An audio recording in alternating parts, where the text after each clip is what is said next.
આભાર સરજી। એવા જ આપણી સાથે બોટાદના એક હાસ્ય કલાકાર છે શ્રી ધીરુભાઈ ચાવડા, એમની પાસેથી જાણીએ કે એમનું આ તકે આ પ્રોગ્રામને લઈને એમનું પોતાનું મંતવ્ય શું છે।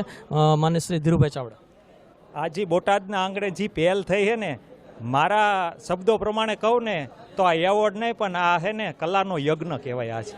કારણ કે ધર્મ ઘટે તો ધન ઘટે, ધન ઘટે મન ઘટી જાય, મન ઘટે પછી બધાયમાં માન ઘટે, પછી તો બધું ઘટ જાય। પણ ધર્મ વધે તો ધન વધે, ધન વધે મન વધી જાય, મન વધે પછી બધાયમાં માન વધે, પછી તો મારા બાપ વધ જાય।